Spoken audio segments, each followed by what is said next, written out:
পোস্তর বড়া বানানোর জন্য আমি মিক্সার গ্রাইন্ডারে 10 গ্রামের মতো পোস্ত অ্যাড করছি। এটা আমি 15 মিনিটের জন্য ভিজিয়ে রাখবো জলের মধ্যে। এর মধ্যে আমি পরিমাণ মতো জল দিয়ে দিলাম। এটা 15 মিনিটের জন্য ভিজিয়ে রাখবো। পোস্তটা আমার ভেজানো হয়ে গেছে। এর মধ্যে আমি একটু অল্প করে সাদা তিল অ্যাড করব। অল্প একটু সাদা তিল আমি এর মধ্যে অ্যাড করে নিয়েছি। এবার আমি পুরোটাকে বেটে নেব।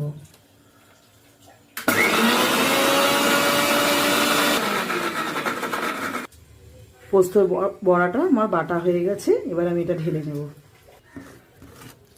এর মধ্যে কাঁচা পেঁয়াজ কুচিয়ে নিয়েছি, আর কাঁচা টমেটো কোচানো আছে, আর অল্প একটু রসুন কুচানো অ্যাড করলাম। বেটে রাখা পোস্তটা আমি এর মধ্যে অ্যাড করছি। পোস্ত আর সাদা তিল এটা আমি এর মধ্যে মিক্সি থেকে অ্যাড করে দিচ্ছি। এর মধ্যে দিয়ে দিলাম অল্প নুন পরিমাণ মতো। এর মধ্যে আমি অল্প করে 1 চামচ ময়দা অ্যাড করলাম।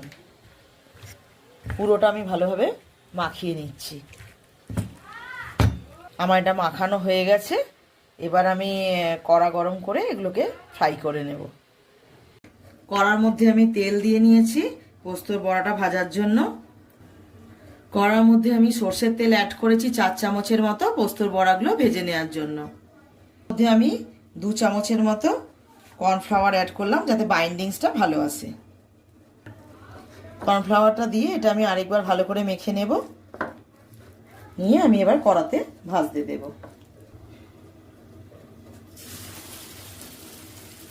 ময়দা 2 চামচ আর কর্নফ্লাওয়ার 2 চামচ দেওয়ার জন্য এটা ভেঙে যাবে না, বাইন্ডিংসটা খুব ভালোভাবে হবে।